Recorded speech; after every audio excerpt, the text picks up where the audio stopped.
안녕하세요. 저는 철부지 신우의 인생을 제대로 개조시켜줬던 백설아라고 합니다. 저희 신우인 저와 동갑이었는데요.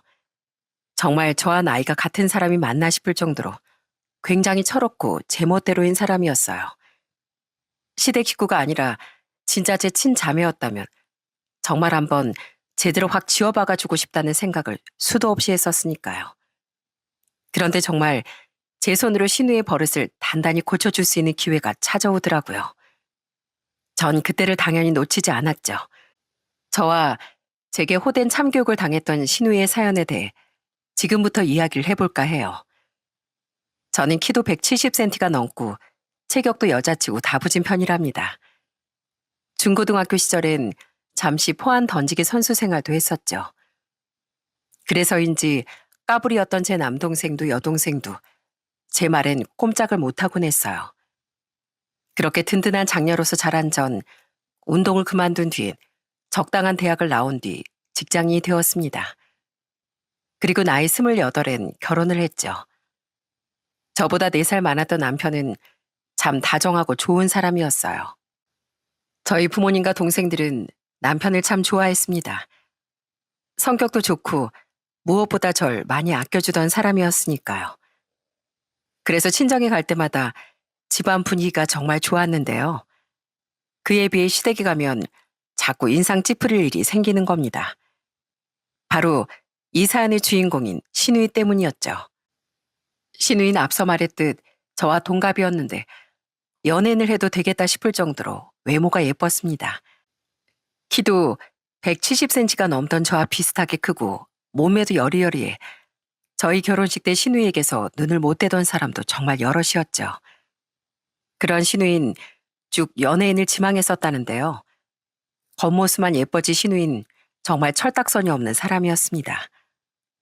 아빠, 나 생활비 50만 원만 더 주면 안 돼? 나 사고 싶은 거 있단 말이야. 효진이 넌 이 아빠한테 돈 맡겨놨냐? 돈이 없으면 네가 알바라도 해서 직접 벌었어야지. 월세 내달라 생활비 내달라.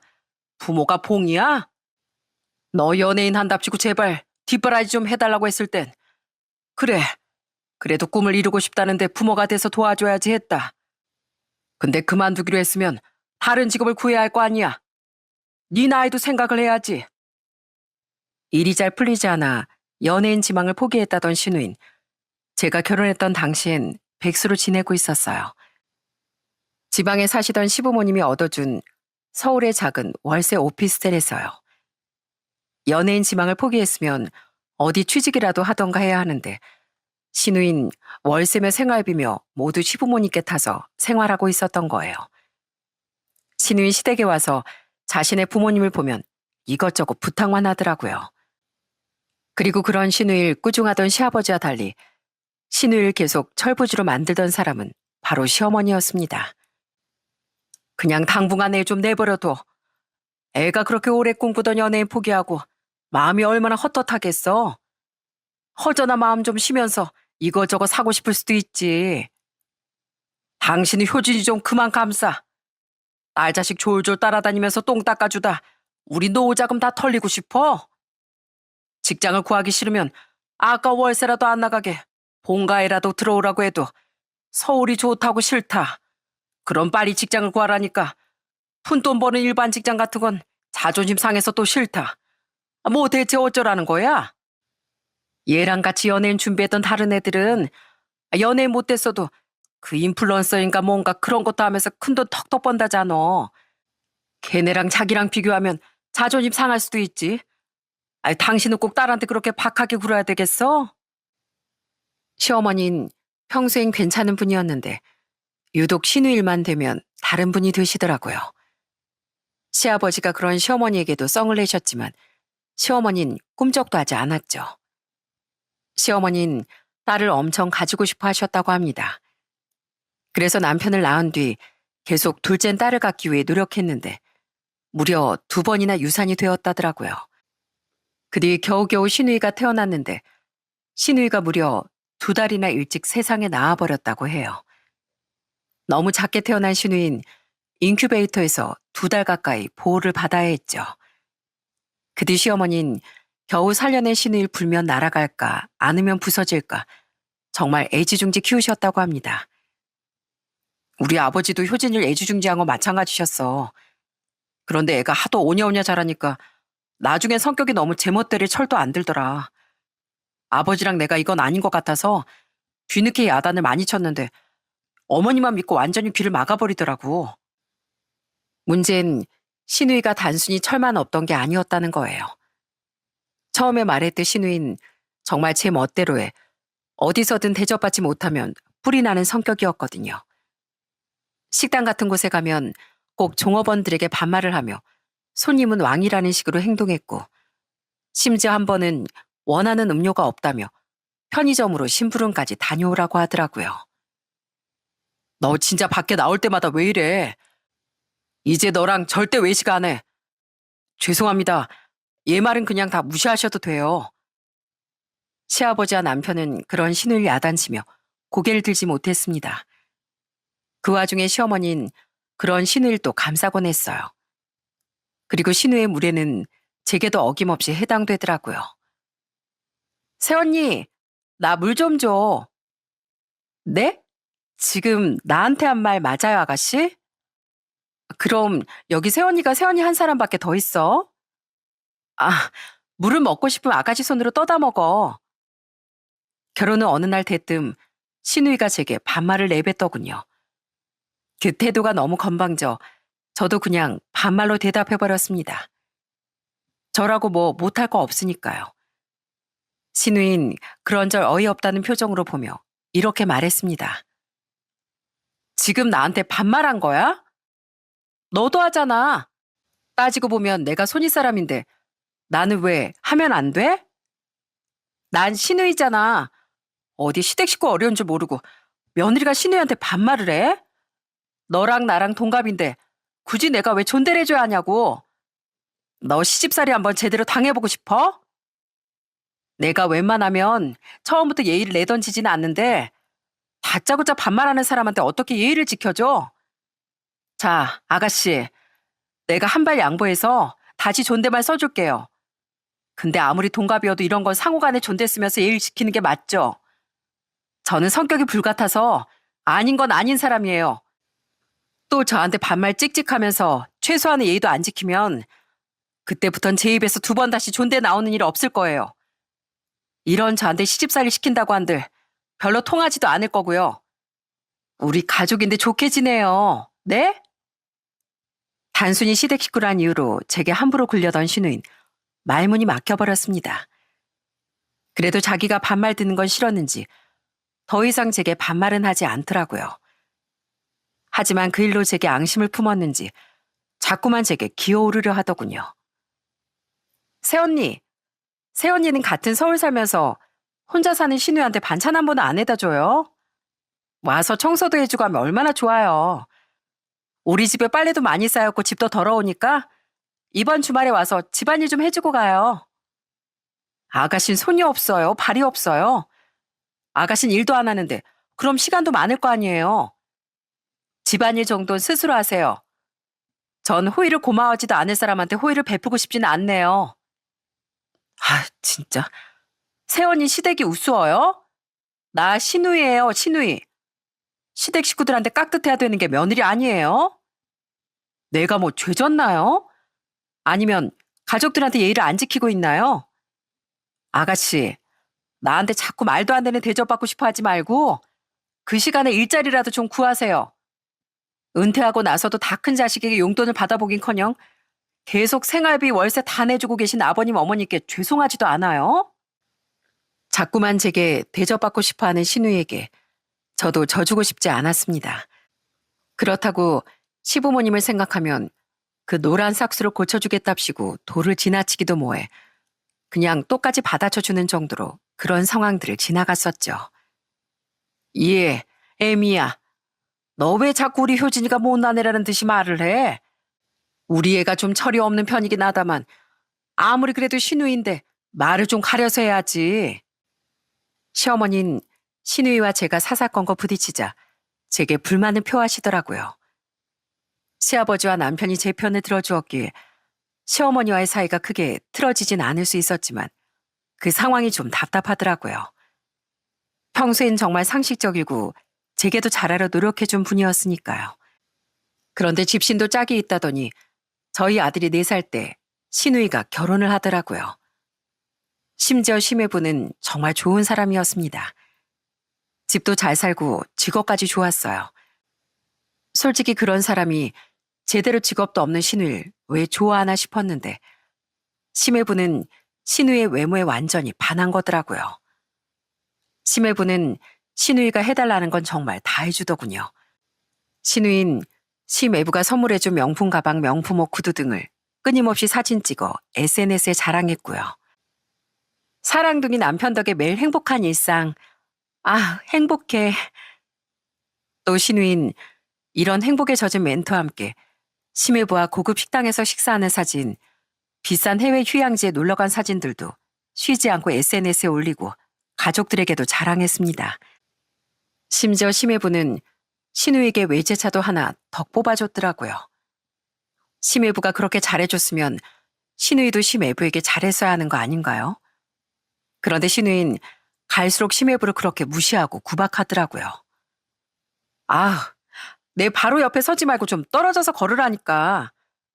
키높이 깔창이라도 한 10cm 깔고 나오든가.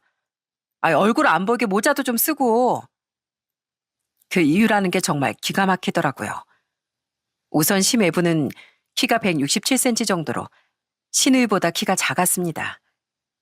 그리고 제가 보기엔 꽤 호감적인 얼굴이었건만 시누인 심외부더러 못생겼다는 말을 아예 달고 살더라고요. 시누인 외형적으로 못났다고 생각하는 심외부를 창피했던 거죠. 내 전 남자친구들은 다 키도 크고 얼굴도 연예인 뺨쳤었는데 모델하던 애도 있었어. 당신은 진짜 그 많은 돈 덕에 나 같은 여자랑 살 수 있는 줄 알아. 가족들이 보고 있는 앞에서도 저러니 집에선 얼마나 심할까 싶어 심외부에게 너무 미안하더라고요. 보다 못한 남편과 제가 때론 시아버지까지 신을 나무랐지만 정작 사람 좋은 심외부는 괜찮다며 씁쓸하게 웃더라고요. 하지만 심외부도 결국 사람 아니겠습니까? 신우인 결국 결혼 3년 만에 인내심이 폭발한 심외부에게 이혼당하고 말았어요. 갈수록 심해진 신우의 무시를 참고 참던 심외부는 결혼 전 했던 약속과 달리 아이를 낳기 싫다며 계속 임신 시도를 거부했던 신우에게 오만정이 낯떨어졌다고 하더라고요.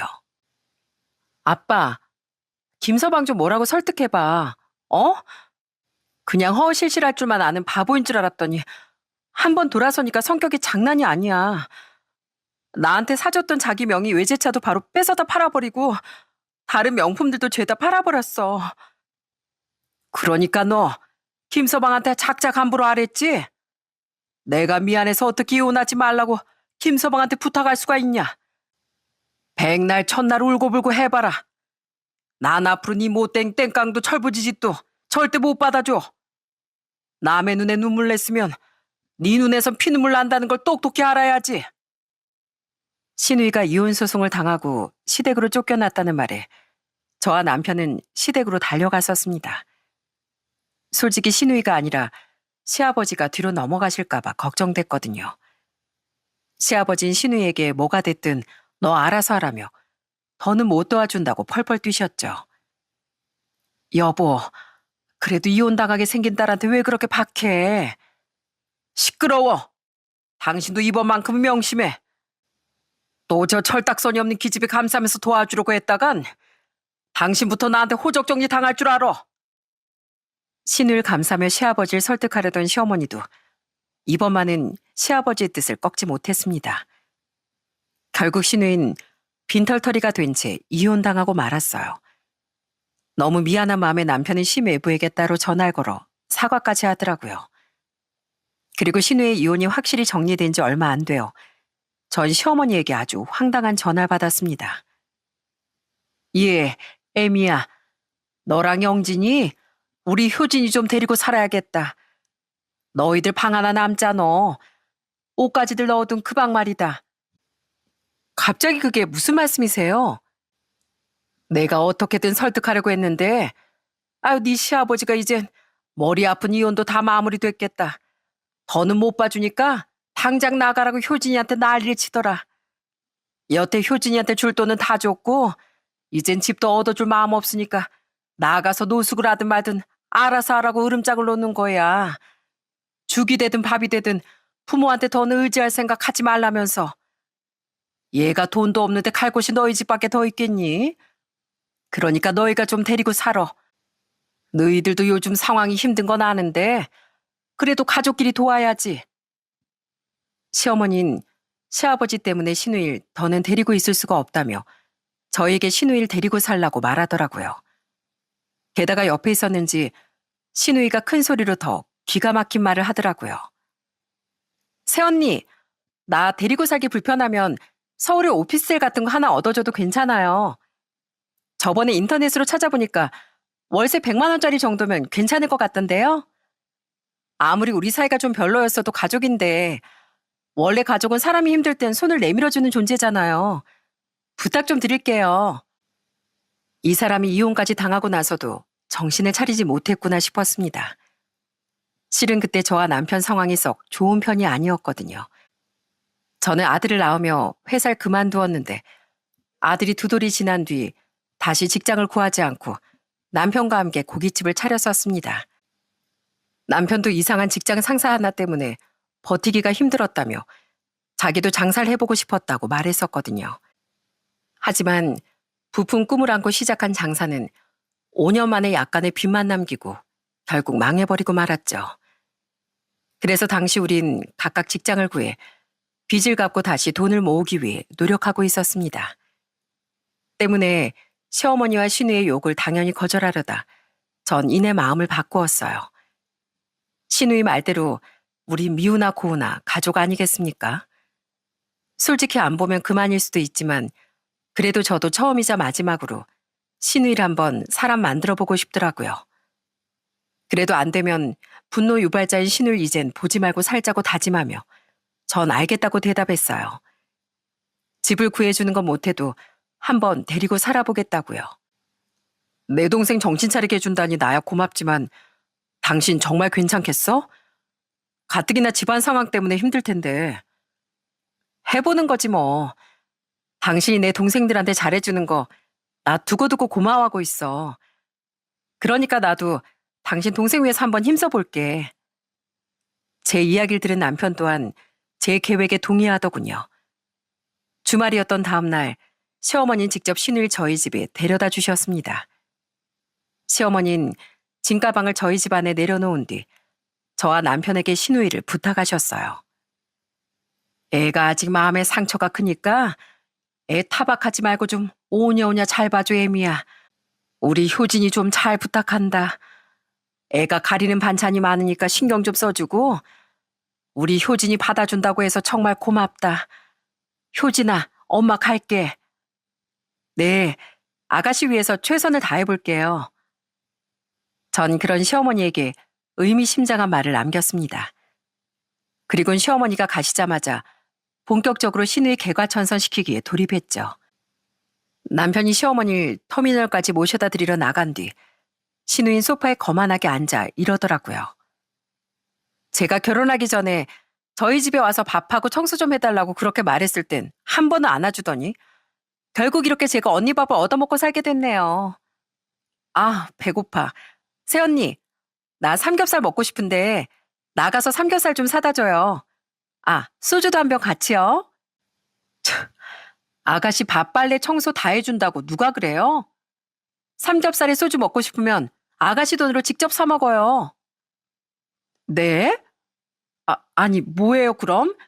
설마 집안일을 나더러 하라는 건 아니죠? 아까 우리 엄마한테 날 위해서 최선을 다하겠다면서요. 네, 이번 기회에 아가씨 데리고 살면서 제가 사람 한번 만들어 보려고요. 그게 진짜 아가씨 위하는 일 아니겠어요? 자, 우리 집엔 우리 집안의 법칙이 있고 그게 싫으면 아가씨가 나가면 돼요. 일하지 않는 자 먹지도 말라, 알죠?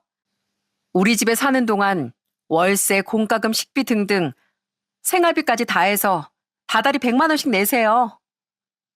뭐라고요? 내가 돈이 어딨어요. 그럴 거면 직접 직구해서 나가 살았죠. 당장 돈이 없으면 우선 몸으로 때우던가요. 정확히 우리 집 집안일 절반은 아가씨가 맡아요. 전부도 아니고 절반이니까 숙식 다 해결하고 그 정도면 100만 원어치는 충분하겠네요. 전 신우에게 앞치마를 던져주며 일부러 아침에 남겨둔 설거지를 향해 손가락질을 했습니다. 물론 바로 앞치마를 두를 신우이가 아니었어요. 신우인 앞치마를 바닥에 내팽개치며 아악하고 소리를 지르더라고요.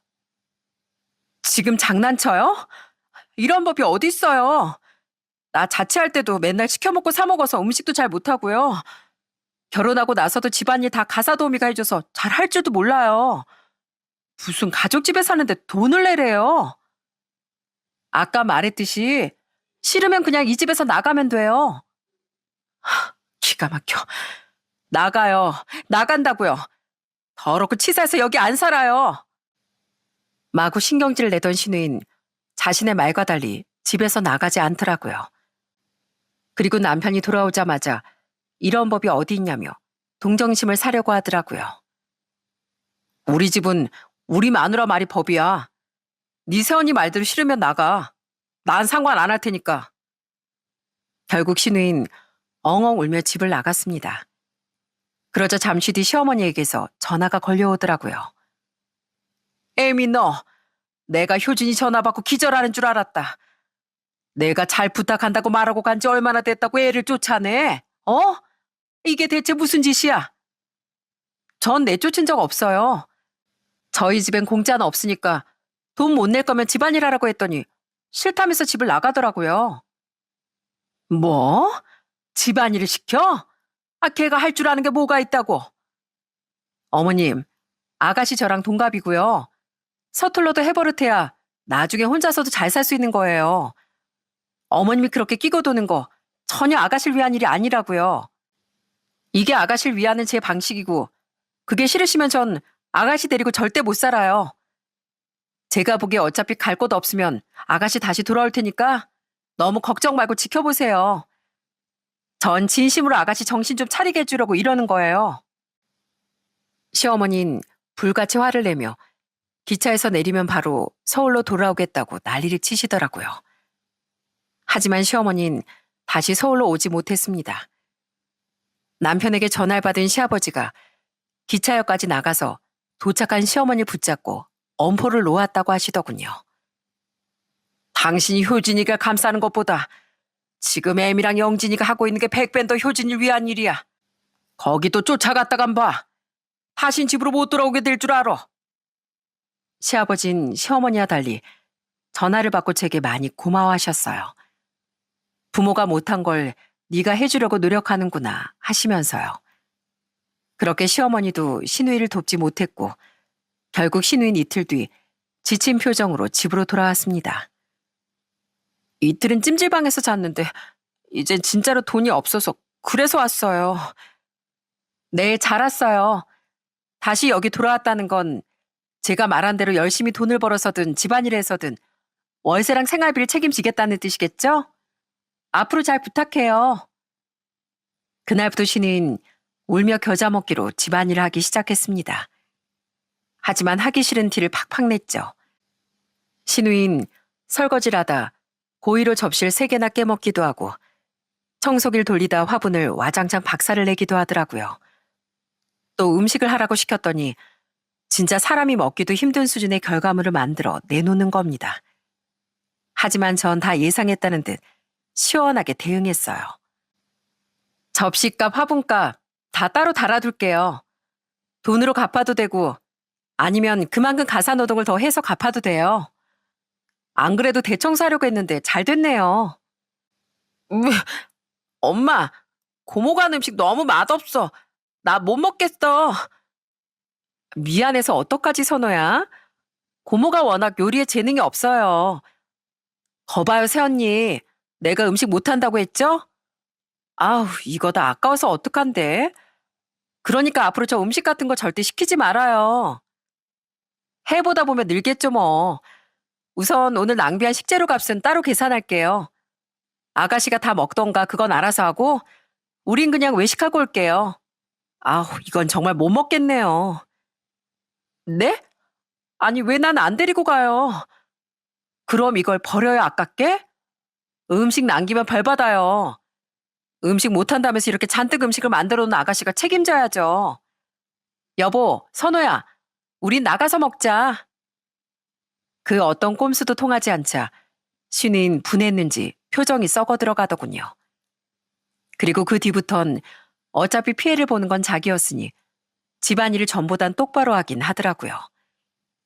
그 와중에 분했는지 쉴 새 없이 씩씩댔지만 갈 곳이 없는데 어쩌겠습니까? 그러다 얼마 뒤엔 우린 함께 제주도 여행을 떠나게 됐어요. 신우이가 저희 집에 오기 전부터 예약해둔 여행이었는데 오랜만에 큰맘 먹고 떠나기로 한 여행이라 취소할 수가 없겠더라고요.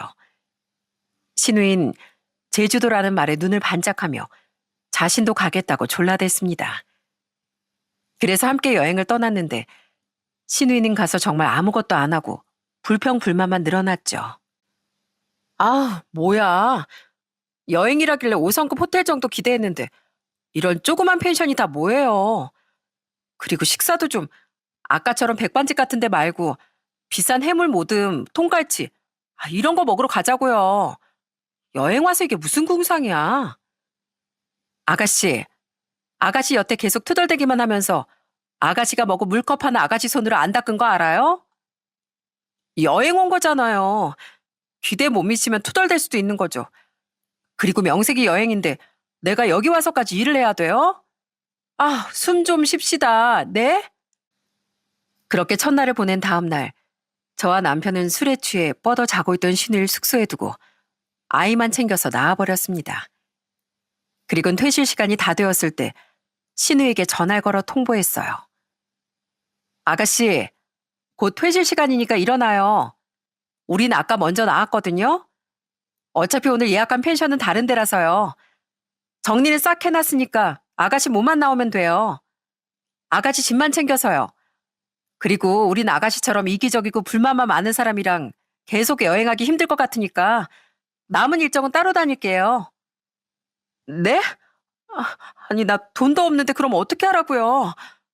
여기까지 와서 이러는 법이 어디 있어요? 그러게 돈도 한 푼 없는 사람이 호텔이면 통갈치며 뭐 그렇게 바라는 게 많았어요? 돈이 그렇게 우스니까 그런 거 아니었어요? 우리 모르겠으니까 알아서 해결하세요. 전화 끊어요. 그렇게 전화를 끊은 뒤 당연히 신우인 계속 전화가 오고 난리가 났습니다. 저녁이 되어서야 전 신우의 전화를 다시 받아줬어요. 그러자 신우인 엉엉 울며 애원을 하더라고요. 진짜 어디예요, 새언니? 저 돈 없어서 짐 들고 하루 종일 걸어 다니기만 했다고요.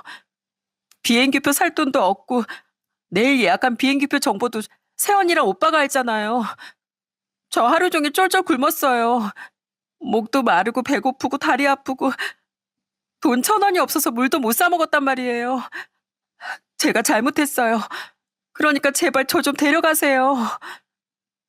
그렇게 아나무인으로 굴더니 아쉬워지니까 잘못했다는 말도 할 줄 아네요. 아가씨 맨날 사치하고 어머님 아버님 돈 우습게 썼죠? 이제 단돈 1,000원도 얼마나 소중한 돈인지 좀 알겠어요? 자기 손으로 돈 벌 줄도 모르는 아가씨를 먹여주고 재워준 어머님 아버님도 저랑 남편도 심지어 아가씨 전 남편까지 얼마나 고마운 존재들이었는지 오늘 일 계기로 한번 잘 생각해 보세요. 그렇게 신우이의 사과를 받아내고 나서야 저와 남편은 차를 몰아 신우이를 데리고 왔습니다. 그날은 정말 고생이 많았는지 신우인 저녁으로 고기국수 한 그릇과 돈베고기까지 군말 없이 해치우곤 밤에 아주 꿀잠을 자더라고요. 그렇게 제주도 여행에서 돌아온 뒤 전 신우에게 직접 적은 청구서를 내밀었습니다. 이게 뭐예요? 세상에 공짜가 어디 있어요. 아가씨 앞으로 들어간 비행기 표값, 아가씨 몫의 차 렌트비, 식사비, 숙소비 따로 계산한 거예요. 이것도 다 갚으셔야죠. 아니, 이런 날강도 같은 법이 어디 있어요. 내가 말했잖아요. 돈 1,000원도 소중한 걸 아가씨는 알아야 된다고요. 그리고 아가씨, 이거 말고 앞으로 다달이 내기로 한 돈도 앞으로는 역시 그냥 돈으로 주세요.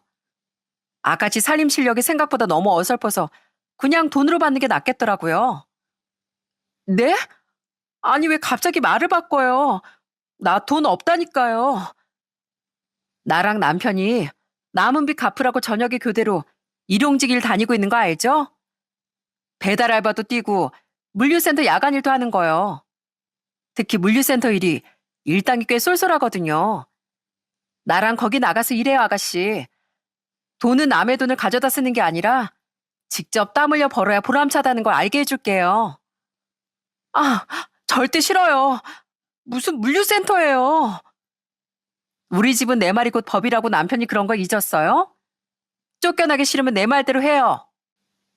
전 싫다는 신우이를 끌고 제가 한 번씩 나가던 야간 물류센터에 일을 하러 나갔습니다. 우린 카트를 끌고 창고에서 물건을 담아오고 상품 바코드를 찍는 일에 주로 배차되었는데요. 당연히 신우인 앓는 소리를 하고 난리가 났었어요. 아, 진짜 쉬지도 못하고 지금 몇 시간을 카트 끌고 걸어 다니는 거예요. 새언니, 나 이제 다리에 감각이 없어요. 물건들도 너무 무거워서 아까 허리가 나갈 뻔했다고요. 나 진짜 이런 일 못하겠어요.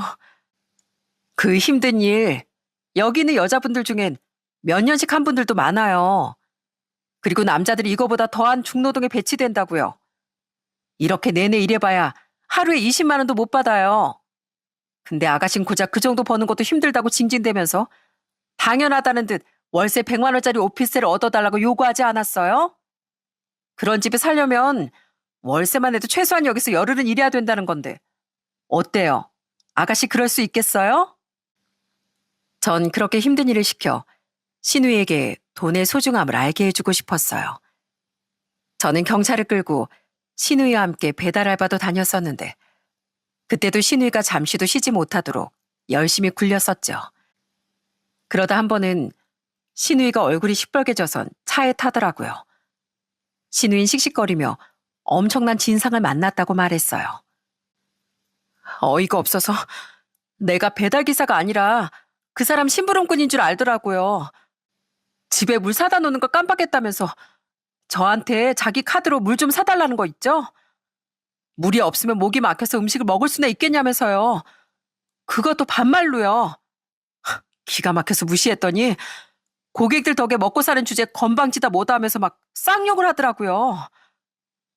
운이 없게 진상을 만났네요. 근데 아가씨도 예전에 식당 종업원 분들께 항상 똑같이 그러지 않았어요? 어때요? 막상 똑같이 당해보니까 기가 막히고 서럽죠? 그 사람들도 다 같은 마음이었을 거예요. 제 말에 신우인 그래도 뭔가 느끼는 게 있었는지 아무 말도 못하더라고요. 그렇게 한동안 물류센터와 배달일을 하던 신우인 힘들어서 더는 못하겠다며 때려치우겠다고 말했습니다. 앞으로 생활비는 내가 다른 직장 구해서 내면 되잖아요. 중소기업이든 어디든 내가 취직하겠다고요. 그럼 되죠? 그래요? 알겠어요, 그럼. 하지만 제대로 된 일을 해본 적도 없는 30대 중반의 여자를 누가 선뜻 취업시켜주겠습니까? 결국 신우이가 구한 일은 한 프랜차이즈 카페 알바 자리였어요. 신우이는 의기양양한 표정으로 큰 포부를 내놓더라고요. 어차피 그런 작은 회사원 같은 건 저도 창피해서 안 하고 싶었어요. 두고 보세요. 거기서 일 열심히 배워서 나 아주 근사한 카페 창업할 테니까. 신우인 카페 일을 쉽게 봤던 겁니다. 하지만 생각보다 쉽지 않았는지 신우인 하루에 5시간씩 아르바이트를 하고 집에 돌아오면 그렇게 하소연을 하더군요. 아니, 무슨 레시피도 너무 복잡하고 메뉴도 많고 커피 만드는 일은 거의 없어요. 전부 설거지에 청소에 허드렛 일에 아는 사람이 볼까봐 창피해 죽겠다고요. 아직도 모르겠어요, 아가씨? 세상에 근사하기만 한 일은 없어요. 하찮은 일도 없고요. 배달도 물류센터 일도 카페 일도 하나같이 쉬운 게 없죠? 근데 정말 그런 일 한다고 아가씨가 창피한 사람이 되는 걸까요? 그건 제가 창피한 사람은 아니죠. 그냥 누가 보면 쟨 전엔 그렇게 콧대 높은 척 하더니 저런 일이나 하고 사네. 그럴까봐 그런 거죠. 그런 걸로 무시하는 사람들이 나쁜 거예요. 아가씨, 연예인이 지망할 때 아가씨도 지금의 아가씨도 그냥 똑같은 사람일 뿐이에요. 남들 보는 눈만 신경 쓰면서 자격지심만 쌓아가는 거, 그게 진짜 창피한 일인 걸 이젠 좀 깨달아 봐요, 아가씨. 전에 무조건 길을 막았던 신우에게 이젠 드디어 남의 말이 조금씩 들리던 모양이더군요. 그때도 신우이 뭔가 느끼긴 한 듯 복잡한 표정을 짓더라고요. 그리고 첫 아르바이트 월급이 들어왔을 때 신우이는 아주 어두운 표정으로 이렇게 말했어요. 아무래도 물류센터랑 배달하면서 버는 돈에 비해 주유수당 다 포함해도 월급이 너무 적네요. 일하는 시간도 적고 아르바이트니까. 저 새언니, 여기서 100만 원 새언니한테 주면 저한테 남는 돈은 20만 원 정도밖에 안 돼요. 저 돈도 좀 모으고 싶은데 나머진 전처럼 집안일 열심히 할 테니까 좀 깎아주시면 안 될까요? 나름대로 너무 어렵게 번 돈인데 아까워서. 그렇게 해요, 그러면. 대신 집안일 대충 하면 바로 다시 전부 돈으로 받을 거예요. 고마워요, 새언니. 어느새 신우인 정말 많이 변해 있더군요. 자신이 그렇게 우습게 알던 돈 몇 푼에 고맙다는 말도 할 줄 알고 돈을 모으고 싶다는 말도 하더라고요.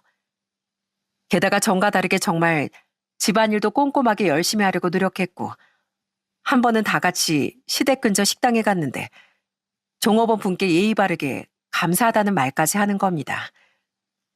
그 모습을 보고 시어머니는 눈이 튀어나올 듯 커다래지셨죠. 신우인 그런 시어머니를 보며 민망한 듯 머리를 극적거렸어요. 아니, 내가 배달 일도 하고 카페에서도 일해보니까 나한테 함부로 행동하는 손님을 만나면 하루 종일 기분이 안 좋더라고. 내가 이런 취급 받을 사람이 아닌데 너무 기분도 나쁘고 속상하고 그제야 내가 얼마나 못됐었는지 알겠더라고. 아이고, 내일은 해가 서쪽에서 뜨겠구나. 에미야, 너 정말 대단하다. 대체 효진이 일 어떻게 변하게 한 거야? 시아버진 놀라서 한박 웃음을 지으셨고 시어머니 뭔가를 생각하는 듯 아무 말도 없으셨습니다. 그래도 뭔가를 느끼시는 것 같긴 하더라고요. 그로부터 얼마 뒤 어느 날 남편이 약속이 있어서 집을 비웠던 저녁에 전 신우에게 삼겹살을 구워주었습니다. 자, 내가 삼겹살집 할 때 고기 안은 기깔나게 구웠거든요. 오랜만에 우리 이 포강 좀 하자고요. 소주도 한 병 하고요.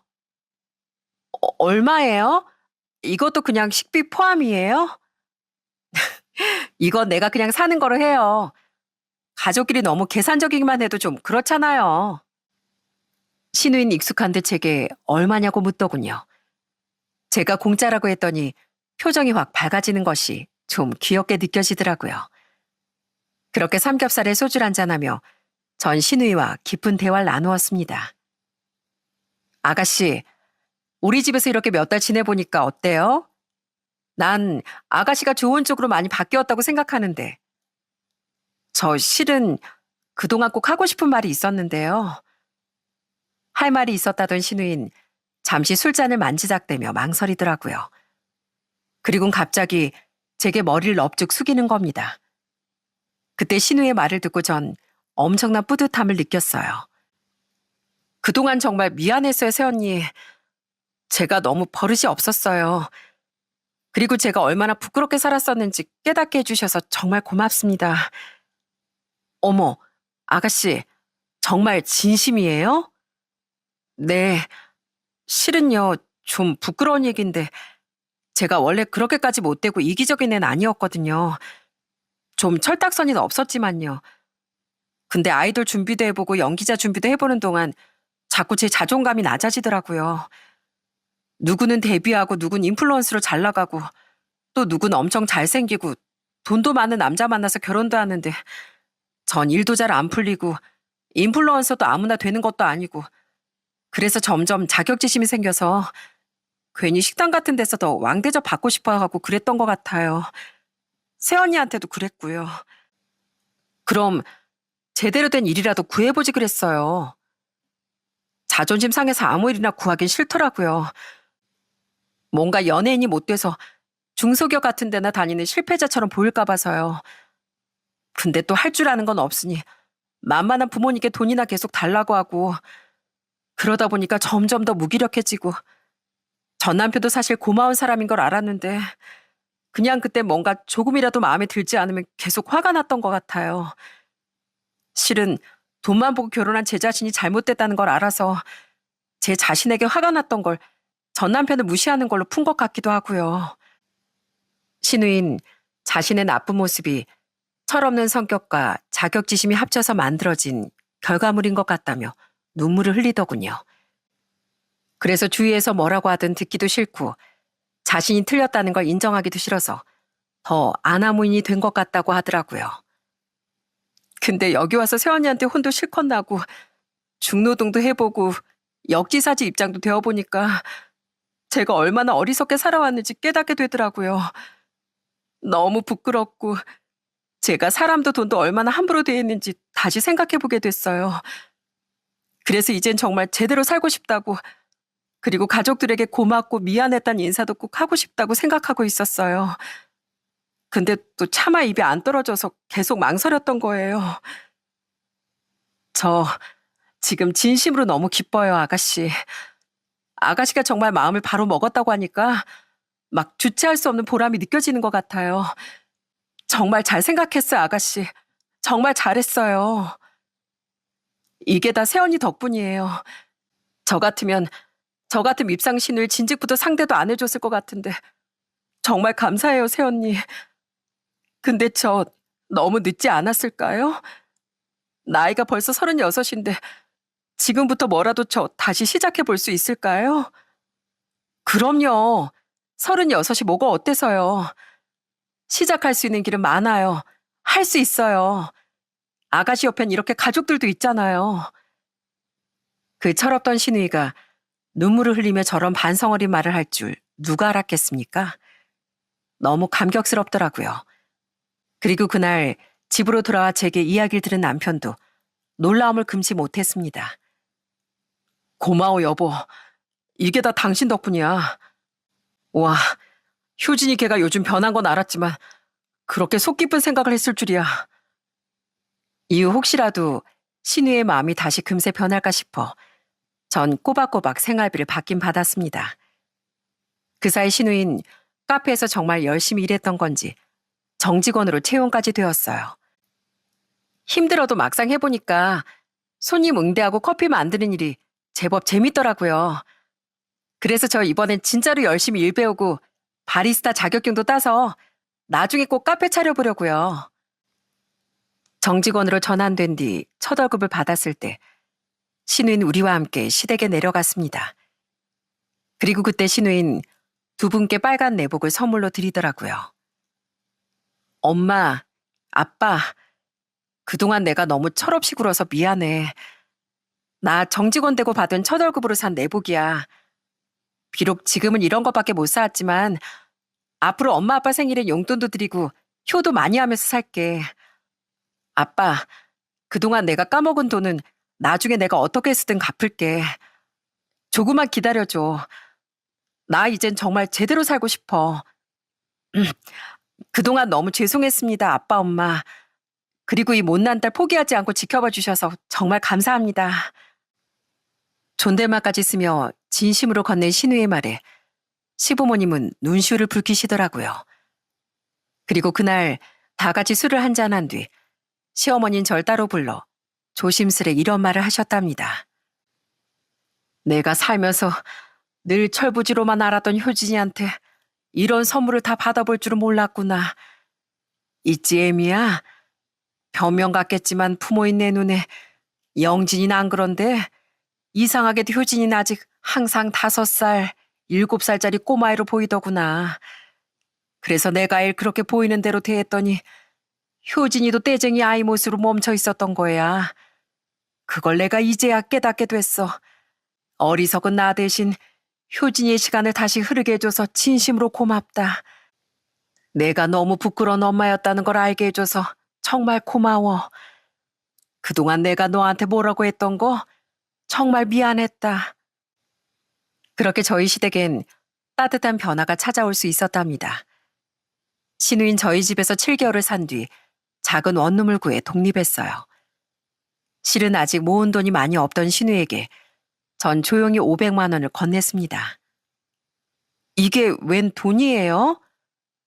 7개월 동안 아가씨가 나한테 줬던 돈에서 주는 거예요. 네? 이걸 왜 주세요? 내가 특별히 가족이라 대폭 할인해 준 거예요. 할인된 만큼 되돌려 주는 거라고요.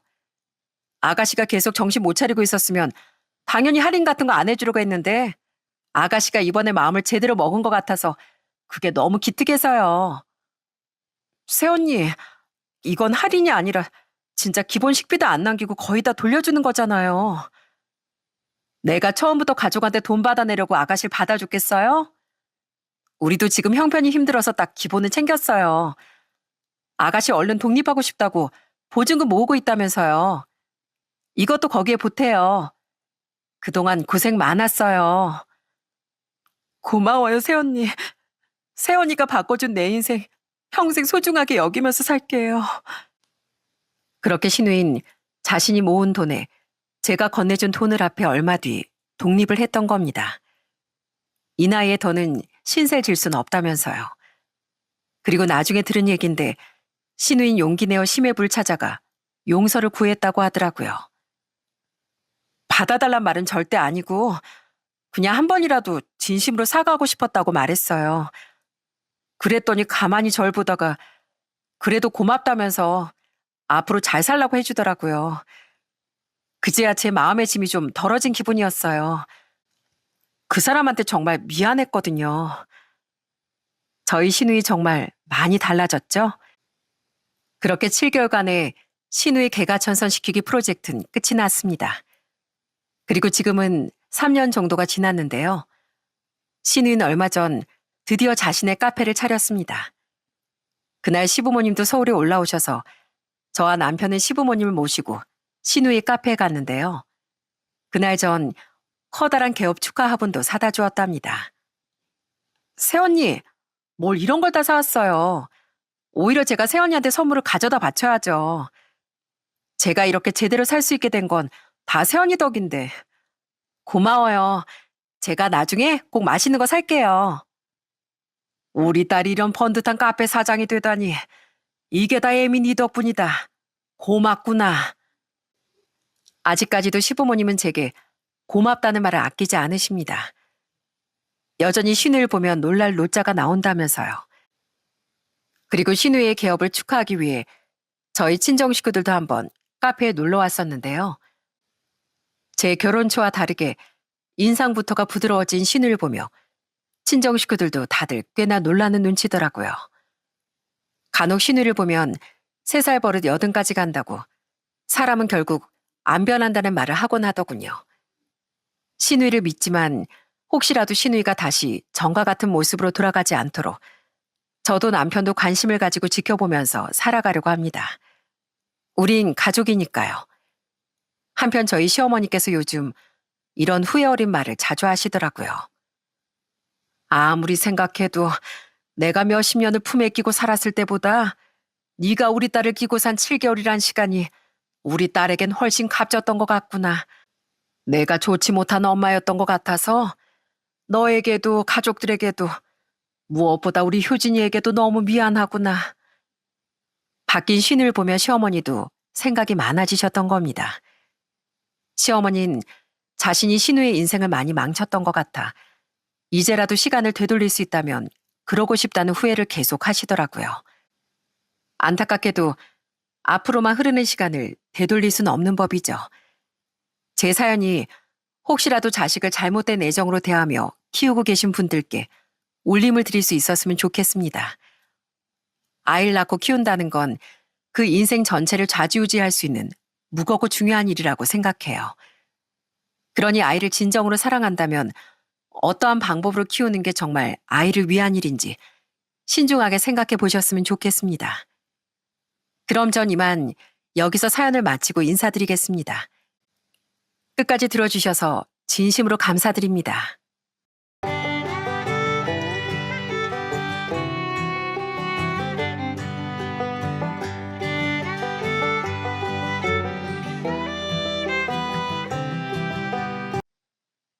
안녕하세요.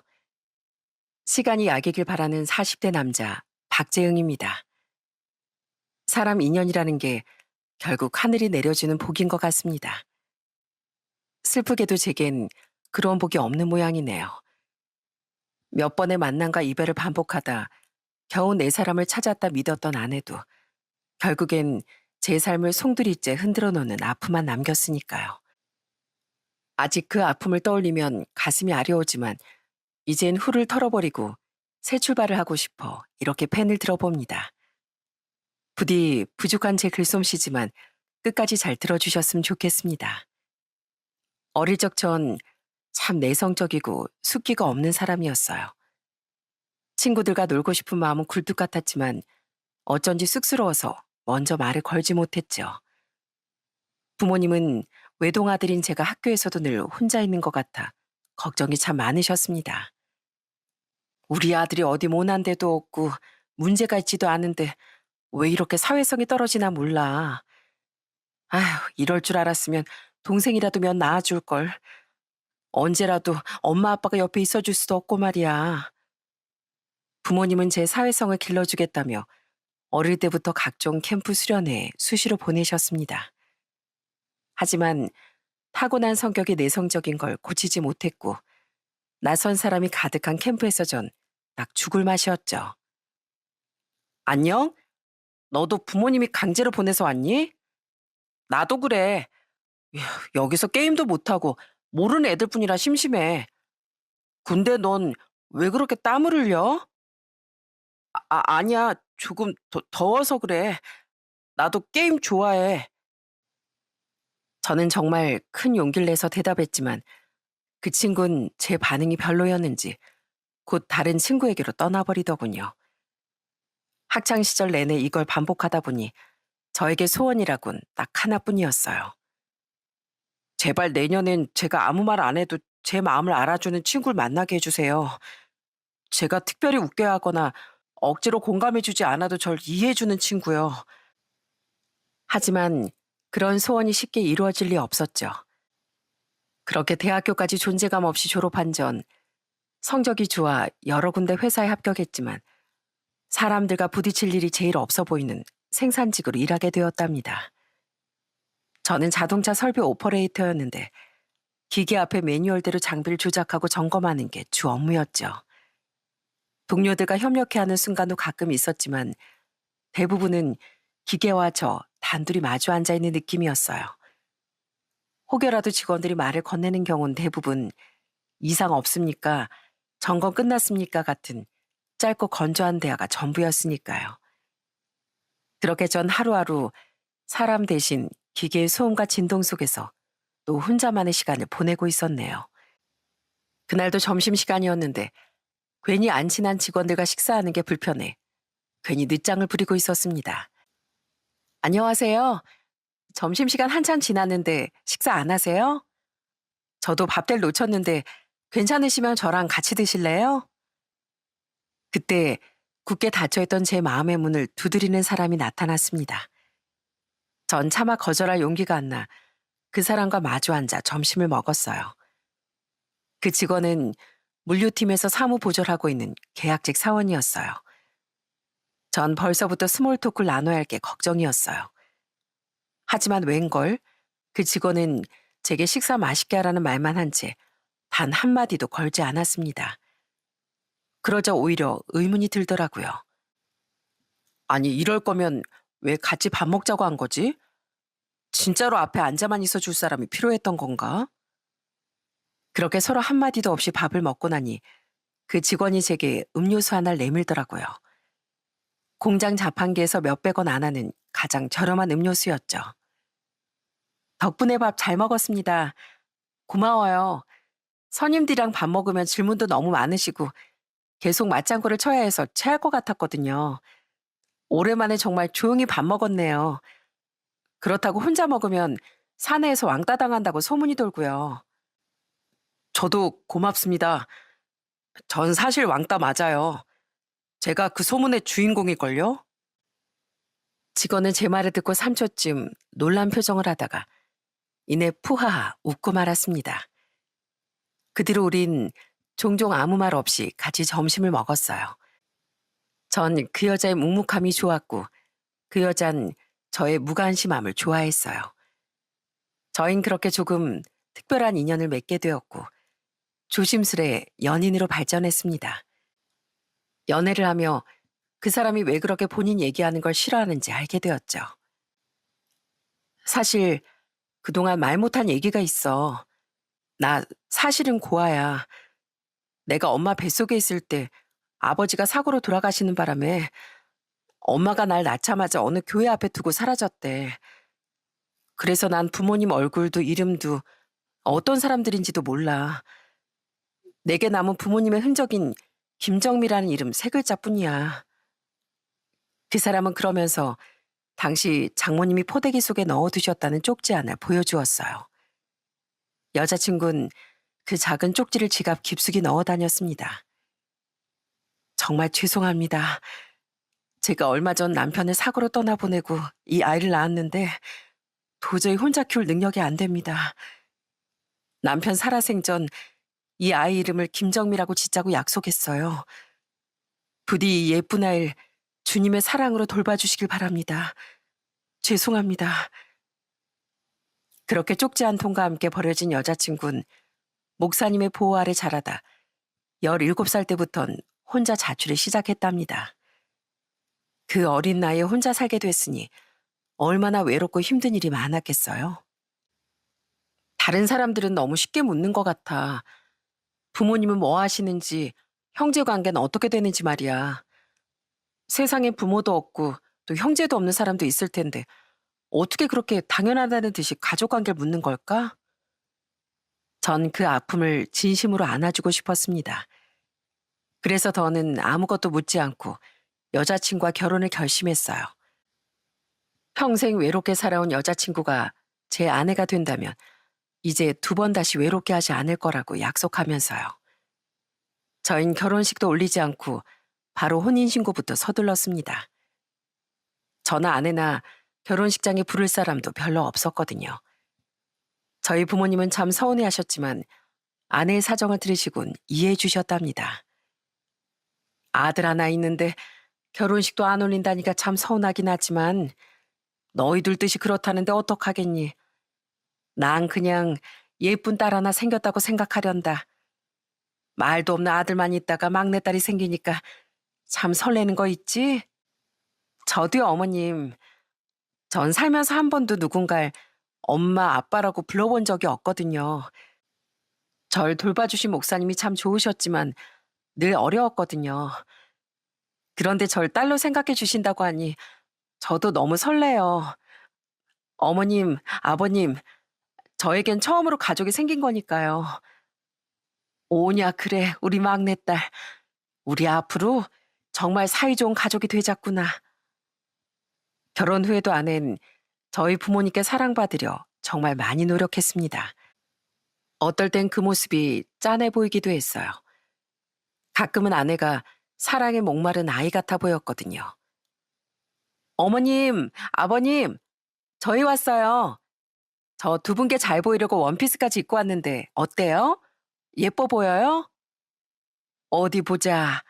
아이고, 우리 며느리가 아니고 선녀가 내려온 줄 알았네. 어쩜 이렇게 예쁠까? 부모님도 저도 사랑받고 싶어 애쓰는 아내에게 무한한 사랑을 주고 싶었습니다. 아내는 무뚝뚝한 아들인 저보다 자주 제 본가에 찾아가 부모님과 많은 시간을 보냈어요. 같이 밥도 먹고 교회로 나들이도 종종 나가더라고요. 아내 덕분에 가끔은 저도 껴서 가족 여행을 다녀오기도 했습니다. 내가 재흥이를 30년 넘게 키웠지만 이렇게 가족 여행 온 건 또 처음이네. 사실 재흥이 어렸을 때 집안 형편이 그리 좋지 않아서 여행 한번 갈 여유가 없었거든. 근데 우리 며느리, 아니, 우리 막내딸 덕분에 집안 분위기가 훨씬 밝아진 것 같구나. 이래서 내가 딸 하나 낳자고 했잖아. 정미가 우리 소원풀을 다 해주네. 고맙다, 정미야. 제가 더 감사하죠. 우리 며느리하고 불러주시는 것도 좋지만 정미하고 이름 불러주시니까 더 좋은데요? 그러면 제대로 막내딸 노릇 한번 해도 될까요? 저 두 분을 엄마, 아빠라고 부르고 싶어요. 살면서 단 한 번도 누군가를 엄마, 아빠라고 불러본 적이 없다 나는 저희 부모님을 친부모처럼 모시며 온 마음을 다했습니다. 주말마다 직접 반찬을 해드리기도 하고 부모님께서 편찮으실 땐 당장 약국에 뛰어가 약을 사오거나 병원 동행도 마다하지 않았습니다. 요즘 당신 덕분에 부모님 얼굴이 다 피신 것 같아. 정말 고마워. 솔직히 결혼할 때만 해도 내가 당신을 많이 챙겨줘야겠다고 생각했거든. 근데 지금은 오히려 반대인 것 같아. 당신이 우리 가족을 더 많이 챙기잖아. 혹시 의무감 때문에 하는 거라면 며느리 역할에 부담 가질 필요는 절대 없어. 알지? 그럼 내가 좋아서 하는 거야. 그리고 어머님, 아버님도 너무 좋지만 어디까지나 내가 당신을 너무 사랑해서 그런 거기도 하고 당신은 내 첫사랑이자 첫 가족이고 첫 운명이니까 저는 늘 그런 아내에게 감사했습니다. 하지만 겉으로 아무 문제가 없어 보이는 저희에게도 큰 고민 하나가 있었어요. 바로 아이 문제였죠. 전 아이에 대한 욕심이 크지 않았지만 아내는 여러 명의 아이를 낳고 싶어 했습니다. 우리 힘 닿는 데까지 아이 많이 많이 낳자. 가족 축구단을 꾸릴 만큼 아이들이 많았으면 좋겠어. 뭐? 축구단 하려면 대체 몇 명이나 낳아야 하는 줄 알아? 아이고, 그러다 집안 발 디딜 틈도 없겠네. 축구단은 너무 많은가? 그러면 딱 5명만 낳자. 어때? 독수리 오형제도 5명이잖아. 아들, 딸 구별 말고 딱 5명만 낳는 거야. 하지만 아내의 바람처럼 금방 아기 천사가 찾아와 주질 않더라고요. 그러다 보니 벌써 결혼한 지도 6년이 흘렀고 저희도 점점 나이를 먹어가고 있었죠. 아내는 점점 임신 문제로 크게 스트레스를 받아 했습니다. 이번에도 실패야. 이러다 진짜 아이가 안 생기면 어떡하지? 당신도 알겠지만 난 가족도 없이 자라서 꼭 다복한 가정을 만들고 싶었단 말이야. 내 나이도 벌써 30대 중반이라 그래서 마음이 더 급해지나 봐. 여보, 우리 너무 조급하게 생각하지 말자. 당신 괜히 스트레스 받아서 건강만 상할 것 같아. 편하게 마음을 가지면 아기도 우리 마음을 알고 금세 찾아와 줄 거야. 당신은 가만 보면 너무 남일처럼 말하는 것 같다. 혹시 나만 아이를 원하는 거 아니지? 당신도 원하는 거 맞지? 평소엔 사랑이 넘치던 아내도 아이 얘기만 나오면 신경을 곤두세우곤 했습니다. 저도 부모님도 아무도 아이 문제로 재촉한 적이 없었는데 아내 나이가 없으면 당장이라도 큰일이 날 것처럼 굴었어요. 그러다 어느 날은 아내가 절 병원으로 부르더군요. 우리 아무래도 자연 임신은 좀 힘들 것 같아. 그러니까 아예 의학의 도움을 받는 게 좋겠어. 요즘은 다들 그렇게 한대. 근데 그 전에 도대체 왜 임신이 안 되는지 그 검사부터 해보자. 당신 마음이 그렇다면 알겠어. 둘 다 검사 받아보지 뭐. 그럼 또 방법이 생기겠지. 그렇게 저도 아내도 호르몬 검사를 비롯한 여러 가지 검사를 받게 됐습니다. 그리고 정말 상상도 못했던 충격적인 결과를 듣게 되었어요. 저희 부부가 오랫동안 간절히 바랬는데도 임신이 안 된 이유는 바로 저에게 문제가 있어서였습니다. 자, 이 검사 보시면 아내분 쪽엔 특별한 문제가 없습니다. 다만 남편분에게서 약간의 난임 소인이 발견되네요. 정자수 자체가 정상 범위보다 낮고 정자의 운동성도 다소 떨어지세요. 그러니까 아예 불임은 아니지만 자연 임신 가능성이 상당히 낮은 상태라고 볼 수 있습니다. 검사 결과 듣고 아내도 놀랐지만 전 사형 선고라도 받은 기분이었어요. 뭐랄까, 남자로서 자존심도 조금 상했고 마냥 기다린다고 해서 아이가 생기진 않겠구나 싶어 허탈하기도 했죠. 그나마 아예 불임은 아니고 수천 분의 1의 확률로 아이가 생길 수도 있다고 하니 그나마 그걸 다행이라고 해야 할까요? 그렇게 검사지를 들고 아내와 병원 밖으로 나서는데 전 도저히 할 말이 없더라고요. 여보, 미안해. 당신이 그렇게 아이를 바랬는데 내 문제 때문에 당신 꿈도 못 이루게 됐잖아. 이렇게 돼서 정말 미안해. 아낸 제 사과를 듣고 크게 한숨을 쉬더니 이내 제 손을 꼭 잡아주더라고요. 아니야, 여보. 이게 왜 사과할 일이야. 요즘은 난임 부부들 엄청 많다잖아. 방법은 찾으면 있을 거야. 뭐 인공수정도 있고 시험관 시술도 있잖아. 그러니까 우리 너무 실망하지 말고 계속 노력해보자. 아내가 이렇게 따뜻하게 말해주었지만 전 정말 제 자신이 원망스러웠습니다. 다복한 가정을 만들고 싶다는 아내 소원 하나 못 들어주는 못난 남편인 것 같았거든요. 그렇게 저흰 바로 난임센터를 찾아갔습니다. 물론 난임센터에서도 임신이 쉽지 않겠다는 소견을 들었어요. 남편분의 정자 상태를 종합해보면 인공수정으로는 임신 확률이 너무 낮아요. 사실상 자연 임신이나 인공수정으로는 어렵다고 봐야 할 것 같고요. 다행히 시험관 시술은 가능할 것 같은데 물론 과정이 조금 복잡하고 아내분 몸에 부담도 있지만 현재 상태에선 가장 현실적인 방법이에요.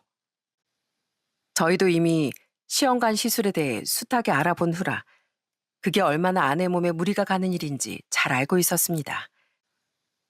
여보, 난 아이도 좋지만 당신하고 이렇게 알콩달콩 사는 것도 행복해. 시험관하는 게 보통 일이 아니던데 정말 괜찮을까? 아무리 힘들고 고통스럽다고 해도 아이를 얻으려면 해야지. 난 그 정도는 감수할 각오가 되어 있어. 다른 사람들도 다 하는데 나라고 왜 못하겠어? 저도 그렇고 부모님도 그렇고 몇 번 넌지시 아이 없이 사는 삶에 대해 아내에게 말해보기도 했습니다. 하지만 아내의 뜻은 확고했어요. 아내와 계속 이야기를 나누고 때론 조금 다투기도 하며 이것저것 준비하다 보니 6개월이 훌쩍 지나 있더라고요.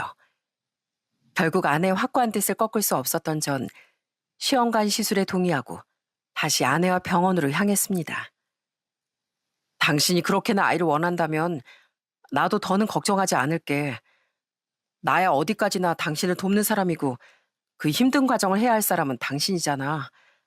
그러니 당신 뜻을 따르는 게 맞는 것 같아. 내 마음 알아줘서 고마워, 여보. 난 정말로 괜찮아. 잠깐 힘든 것만 이겨내면 당신하고 날 닮은 아이가 생기는 거잖아.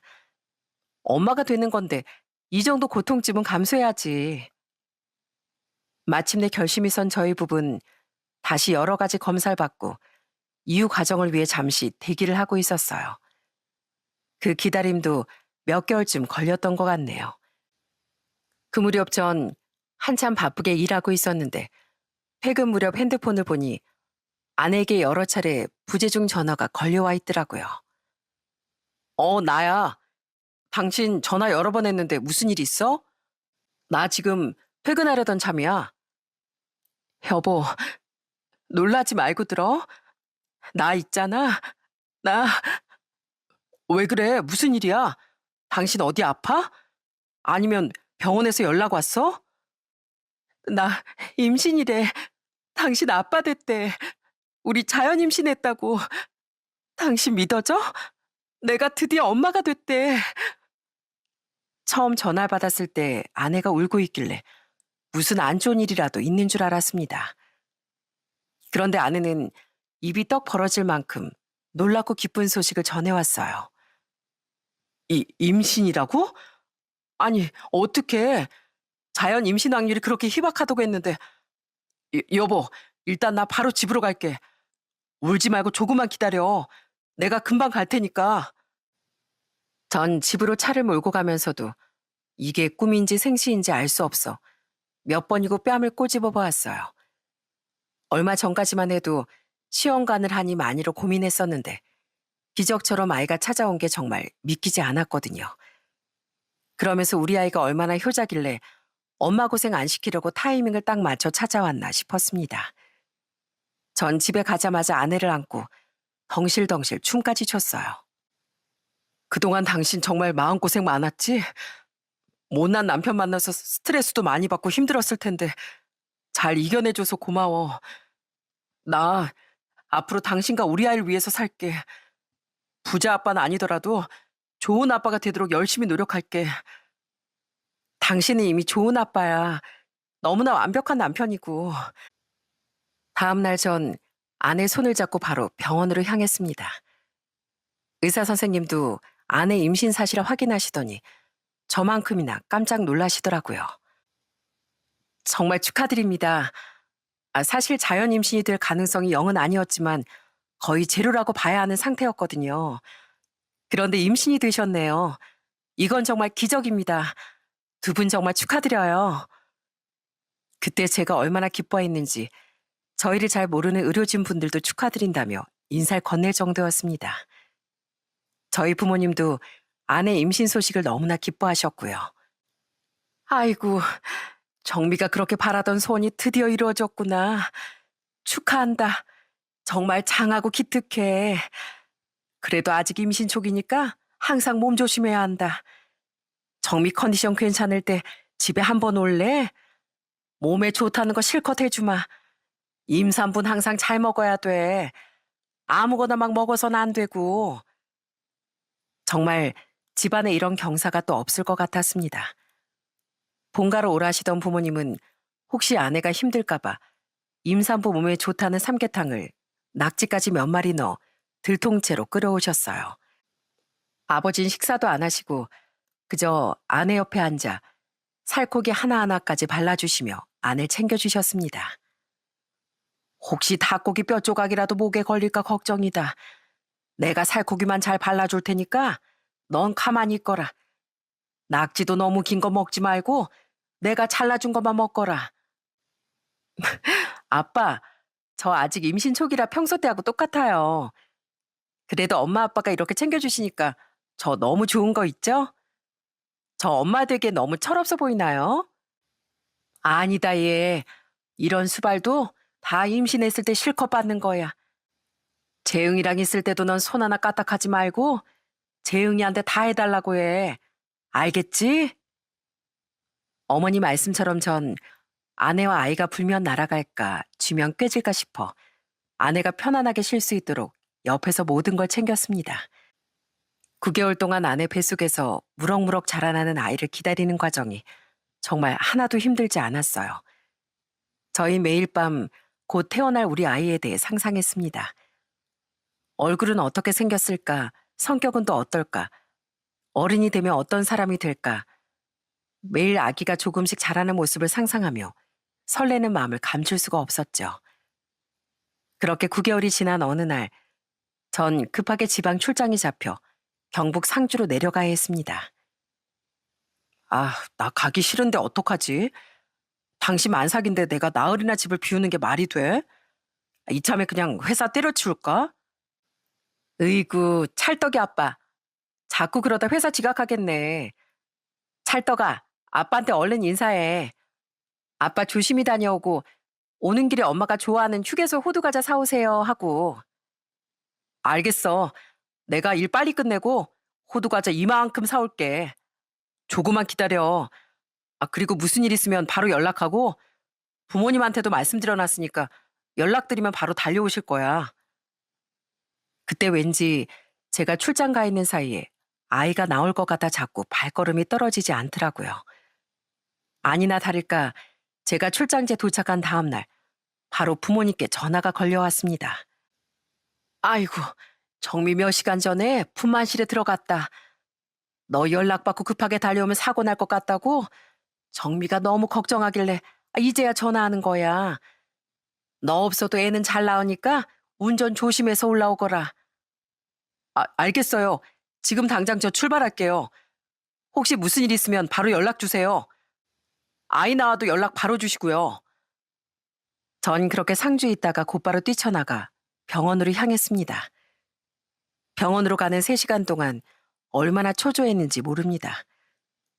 그렇게 한참을 가고 있는데 다시 부모님께 전화가 걸려왔어요. 아내가 건강한 남자아이를 낳았다고요. 부모님이 곁에 계시긴 했지만 더 빨리 가지 못해 얼마나 초조했는지 모릅니다. 부모님도 아내가 회복실에 올라가 있는 사이 잠시 필요한 짐을 챙기러 집에 가신다고 했고 혹시 혼자 있는 아내가 서운해할까봐 급하게 차를 몰았습니다. 그리고 숨을 헐떡거리며 병원에 도착했는데 이게 웬걸? 아내가 병원에 없는 겁니다. 저는 급하게 간호사에게 물었어요. 저 혹시 여기 있던 김정미 사모 어디 갔습니까? 어디 치료받으러 갔나요?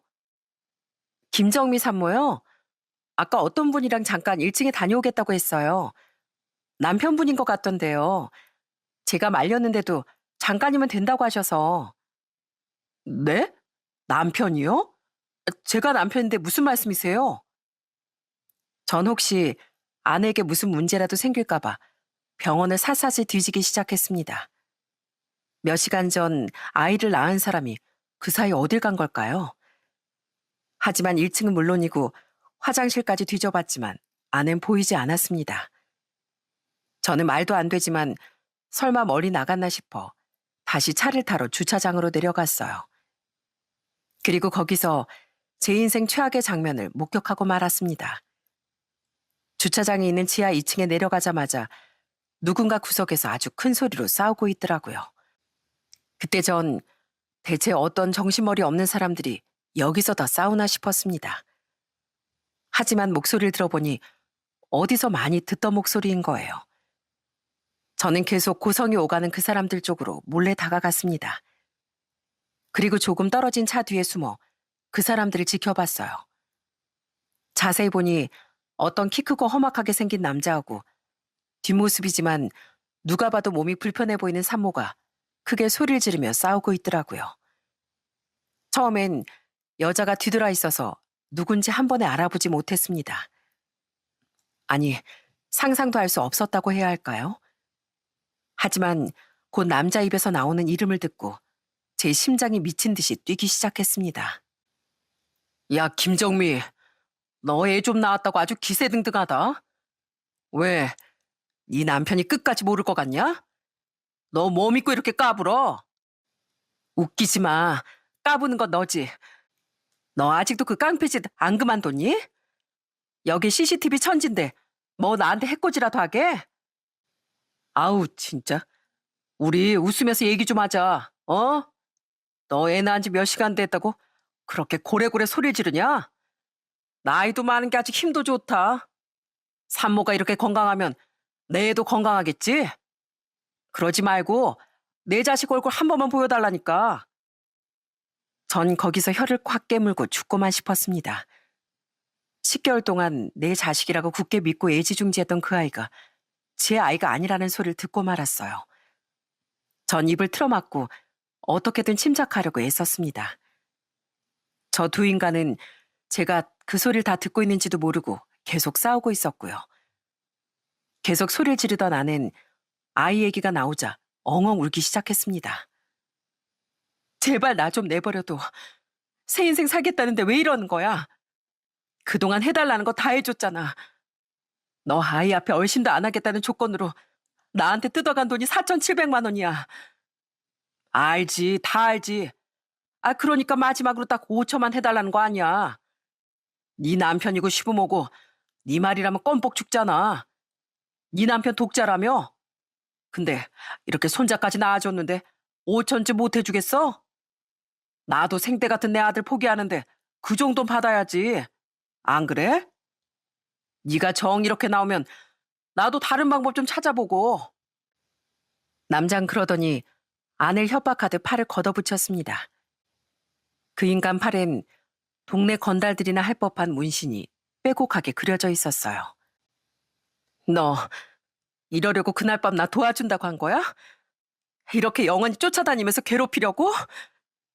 거참 말 서운하게 하네. 김정민 내가 너 첫사랑이라며. 아이 낳고 싶은데 네 남편은 영영 가망이 없다길래 도와줬더니만 그렇게 말하면 섭섭하지. 전 거기까지 듣고 도저히 화를 참지 못해 들고 있던 차키를 그 두 인간에게 던져버렸습니다. 그 순간에도 아내에겐 던지지 못해 그 상간남의 얼굴에 정확히 명중시켰어요. 그놈은 제대로 맞았는지 얼굴을 부여잡고 소리치기 시작했습니다.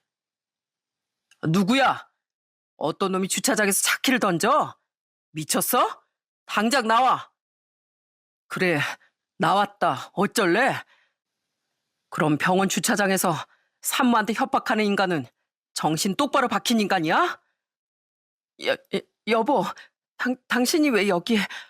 내 말 좀 들어봐. 그제야 절 본 아는 얼굴이 완전 사색이 되어서 제게 매달렸습니다. 그 상간남은 제가 남편인 걸 알고 불이 나게 도망을 치더라고요. 전 그놈을 잡으려 쫓아가려다 그 순간에도 아내를 혼자 둘 수 없어 일단은 아내와 얘기를 나눠보기로 했습니다. 하지만 아무리 심호흡을 해도 화가 머리 끝까지 치밀어 오르는 건 참을 수 없었어요. 전 우선 상태가 좋아 보이지 않는 아내를 병실로 올려보냈습니다. 그리고 몇 시간 동안 혼자 화를 삭히다 다시 아내에게 찾아갔어요. 당신 입으로 직접 말해. 나 다 들었어. 그러니 거짓말할 생각 말고 내가 들은 얘기가 대체 뭔지 하나부터 열까지 빼놓지 말고 말해. 여보, 미안해. 정말 미안해. 당신을 속일 생각은 전혀 없었어. 그냥 이상한 놈한테 잘못 걸려서 말도 안 되는 협박을 들은 것뿐이야. 그럼 내가 들은 건 대체 뭔데? 그 남자가 첫사랑이라는 둥, 내가 문제가 있어서 임신을 도와줬다는 둥, 그 소린 다 뭐냐고. 제가 따져 묻자 아낸 입만 뻥긋거리며 아무 대답도 하지 못했습니다. 너 이 순간까지도 거짓말하냐? 내가 주차장에 다시 내려가서 근처에 있던 차들 블랙박스라도 다 털어올까? 그러면 사실대로 말할래? 네가 원하는 게 그거라면 당장 내려가고. 전 정말로 당장 모든 블랙박스를 다 뜯어올 기세로 일어났고 그제 아내가 제 팔을 붙잡았습니다. 말할게. 말하면 되잖아. 다 말할게. 우선 당신이 들은 내용 다 맞아. 내가 당신을 속였어. 아는 그러더니 삼류 영화 속에나 나올 법한 이야기를 털어놓기 시작했습니다. 사실 그 인간이 내 첫사랑 맞아. 당신도 알다시피 나 17살 때부터 혼자 살았잖아. 그 어린 나이에 혼자 살다 보니 주변에 접근하는 사람이 얼마나 많았겠어. 난 아무것도 모르는 고등학생이고 날 보호해줄 사람은 아무도 없고 그 인간도 학교 중퇴하고 동네에서 양아치 짓이나 하는 애였어. 근데 진짜 웃긴 게 뭔지 알아? 학교에서 고아라고 그렇게 날 무시하던 애들이 그 양아치가 내 남자친구라니까 찍소리도 못하더라. 걔가 내 인생 첫 보호자였던 거야. 그럼 내가 첫사랑이고 첫 가족이란 말은 다 거짓말이었어? 아니야. 그 인간이랑 당신은 달라. 당신은 내게 부모님을 선물해줬고 안정적인 가정을 만들어줬잖아. 어떻게 그 질 나쁜 인간이랑 당신이랑 같겠어. 정말이야. 그때부터 전 아내가 하는 모든 말이 믿기지 않았습니다. 지금 저 말도 저를 속이려는 말 같고 금방이라도 다른 얼굴을 하고 제 심장에 비수를 꽂을 것 같았어요. 10대 땐 걔도 어리고 나도 어리니까 오히려 괜찮았어. 근데 20대가 되고 깡패짓 하던 게 조금 더 영역을 넓혔는지 그때부터 날 위협하고 함부로 대하기 시작했어. 어디서 빚도 엄청 지고 와서 내가 맨날 갚아주고 내가 몰래 모은 비상금도 다 가지고 가버리고 걔 때문에 나 21살 때 신용 불량자까지 될 뻔했어. 그래서 참다가 헤어졌고 정말이야. 그리고 공장에 다니면서 착실하게 살다가 당신을 만난 거야. 그걸 나더러 지금 믿으라는 거야? 그때 헤어졌다는 인간이 왜 내 눈앞에 있었는데? 그게 사실 그 인간이 수소문 끝에 내 연락처를 알아냈더라고. 내가 연락을 다 거부했지만 포기할 줄을 모르더라. 그러다 영영 아기를 못 가질 위기가 생겼고 내가 너무 스트레스 받아서 어떻게든 속풀이를 할 사람이 필요했어. 전 그제야 1년 전쯤 아내가 뜬금없이 여행을 가겠다고 했던 게 생각났습니다. 아내에겐 사회에서 만난 친구가 딱 한 명 있었어요. 수정이란 여자였는데 그 사람이랑 맥주 한잔 하다가 너무 늦어져서 그 친구 집에서 자고 오겠다고 한 적이 있었거든요. 생각났다. 너 그때 수정 씨랑 만난 게 아니었구나. 나한테 거짓말하고 그 인간을 만나러 간 거였어. 그땐 정말 소주 한 잔만 하고 헤어지려고 했어. 그 사람은 내 밑바닥을 다 아는 사람이니까. 그렇게 편하게 술 한잔 하다가 나도 너무 취해서 임신이 안 돼서 고민이란 소리를 하게 됐어. 10년도 더 지나 만난 첫사랑한테 그런 얘기를 했다고? 아내 이야기는 들으면 들을수록 가관이었습니다. 저한테 완전히 속마음을 털어놓을 수 없던 아내는 오랜만에 만난 첫사랑과 회포를 풀게 되었고 남편을 너무 사랑하지만 아이를 가질 수 없어 힘들다는 이야기를 나눴대요. 그 말을 듣고 그 상간남은 아이고 그거 어쩌냐. 너 어릴 때부터 빨리 애 낳고 싶다고 그랬잖아. 시험관 그것도 성공률이 아주 높진 않다던데. 네가 정 그러면 내가 좀 도와줄까? 예정을 생각하면서 그 파렴치한 인간은 술에 취해 울고불고하는 아내를 살살 꼬셔 기어이 사고를 치고 만 거였습니다. 그 당시 아내가 하도 스트레스 받아 하길래 친구와 놀고 오라고 외박을 허락해준 제가 바보였어요.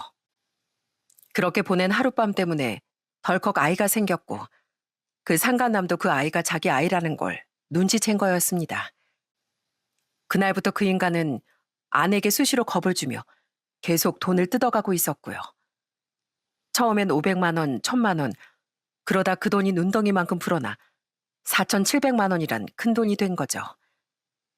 전 지금도 그 액수가 얼마였는지 똑똑히 기억납니다. 정말 그날은 실수였어. 난 그냥 아이를 갖고 싶었던 것뿐이야. 내가 당신을 얼마나 사랑하는 줄 알잖아. 엄마, 아빠, 아니 우리 시부모님을 내가 얼마나 존경하고 진짜 부모님이라고 생각하면서 살았는지도 다 알잖아. 그걸 아는 사람이 그런 짓을 저질렀어? 차라리 그날 당신이 내 앞에 무릎 꿇고 빌었다면 난 당신을 용서했을지 몰라. 어쩌면 아이조차 내가 품자고 생각했을지 모르지. 하지만 당신은 지난 10개월간 매일 행복해하던 나와 부모님을 짓밟았어. 결혼 생활 7년 동안 당신만 바라보고 당신을 위해 살던 내 인생을 짓밟았다고. 그러고도 어디 할 말 있으면 더 해봐. 정말 미안해. 미안해. 그것 말곤 할 말이 없어서 미안해. 다 내 잘못이야. 아는 더는 소리도 내지 않고 눈을 꼭 감고 눈물만 주룩주룩 흘렸습니다. 전 그런 아내를 두고 병원을 떠났어요. 그 뒤로 부모님께도 계속 전화가 걸려오고 주변에서 절 찾는 전화가 빗발쳤습니다. 사태를 모르는 사람들은 아이를 낳았다면서 사진 한 장 안 올리냐며 연락을 주기도 했습니다. 전 회사에만 겨우 휴가를 내고 집에 틀어박혀 아무도 만나지 않았습니다. 아내가 원한 건 그저 아이일 뿐 사실은 제가 아니었을 거라는 생각이 절 괴롭혔습니다. 결혼 생활 7년, 연애 2년 동안 저에게 매번 사랑한다고 말해주던 그 얼굴이 이젠 꿈에서 봐도 무서울 지경이었죠. 저도 저지만 부모님이 이 사실을 아시면 얼마나 큰 충격을 받으실지 감당이 안 됐습니다. 그땐 제가 아직 아이 얼굴 한 번을 보지 않았다는 것도 모르고 있었네요. 그렇게 며칠이나 지났을까요? 그날도 술에 취해 기절했다 깨어나 보니 집에 퀵 서비스가 하나 와 있더라고요. 웬 서류 봉투였는데 열어서 내용물을 보니 정말 기가 찼습니다. 봉투 안에 든 건 빼곡히 작성된 이혼 서류와 편지 한 통이었어요. 우습게도 아내가 먼저 이혼을 하자며 이혼 서류를 보내온 거였습니다. 전 대체 이게 무슨 뻔뻔한 짓인가 싶어 아내가 쓴 편지를 읽어보았습니다. 하지만 편지를 몇 줄 읽자마자 눈물이 쏟아져서 어린아이처럼 오열하고 말았어요. 아내가 제게 남긴 마지막 편지는 이러했습니다. 사랑하는 내 남편 재흥 씨, 이젠 당신을 이렇게 부를 수 없겠지? 부디 당신이 이 편지를 읽지도 않고 찢어버리진 않길 바래. 사실 나 당신한테 모든 걸 털어놓고 참 많이 후회했어. 차라리 그냥 거짓말을 하고 넘어갈 걸 그랬다는 후회도 참 많이 했고. 그랬다면 착한 당신은 불쌍한 날 못 이기는 척 용서하고 혼자 괴로워했겠지. 당신이 그런 사람이라 내가 참 많이 사랑했던 거고.